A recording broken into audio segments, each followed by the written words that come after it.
Good evening, and thank you for the invitation to be here this evening. It is an honor to be part of this process, and a very worthwhile undertaking as we approach the June 7th election in this province, an election that will, in my opinion, define where this province really wants to go. Many people within the Conservative Party, within the Liberal Party, within the NDP are now asking, is Doug Ford the beginning of something? Of course, the answer to that question will be left up to the poll that really counts, and that will be on June the 7th. But it is clear, or should be, from Mr. Ford's victory, that he cannot be underestimated as a new force in the Ontario Conservative Party, in politics in this province in general.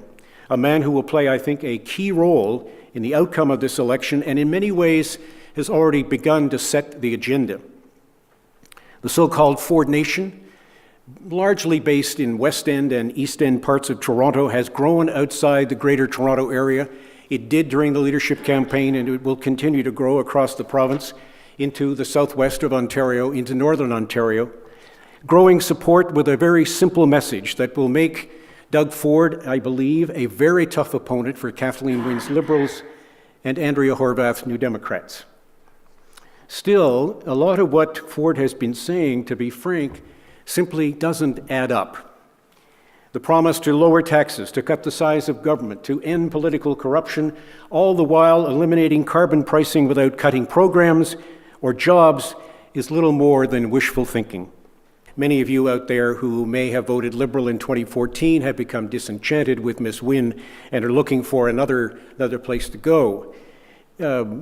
That's where the NDP hopes to get votes besides their own. And they're looking, I think, too, as well, to become the middle ground between the Kathleen Wynne Liberals and the Doug Ford Tories. And a lot of people, quite frankly, when you talk to them privately, are sort of scared by that prospect.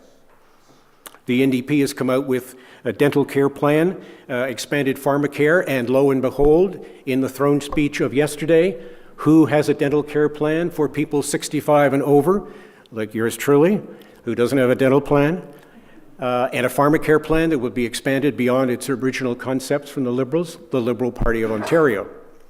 It's sort of become an election, I think, because in the throne speech, if you followed it at all, you heard about home care and health care and child care and long-term care. For me, it's sort of become the Care Bears versus the big bad wolf. And people are going to have to decide in this election. It'll be up to people like you to decide, do I want the care, or do I think it's time for the cuts? Kathleen Wynne, whatever you think about her, has always been underestimated in her political career. She was told she'd never win election to Queen's Park in the first place because she was running against a gentleman by the name of David Turnbull, who was a well-known Conservative cabinet minister, and she defeated him. In subsequent elections, she faced John Tory, then the provincial Conservative leader, and was told, "You'll never beat John Tory, look for another job." Then she was told she would never run for or win the leadership of the Liberal Party. And I can tell you, this came from Liberals. And then she was told, well, you might be leader of the party, you'll never win a provincial election. So all through her career, time and time again, she has proven to people in her own party and elsewhere that she can win. And that determination, and believe me, she is a very determined person. She herself says she's stubborn.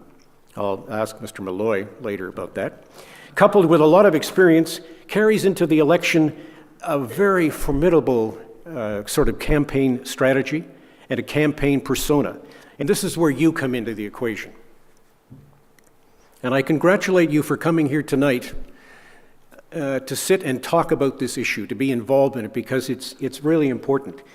As clergy and lay people, you would be concerned about changes in Ontario, where we're going, have a vested interest in seeing, as John mentioned off the top, in fairness for all, to ensure that nobody is left behind, that healthcare is protected and improved, that the education system is able to respond to needs, the teachers are not walking a picket line, but in the classroom teaching. We've been through this movie, we've seen this movie before, and we know the outcome, and a sequel could well be in the making. So I'm here tonight partly to tell you about the years I covered at Queen's Park, but also to tell you that your voices are important. They are needed and they will be listened to.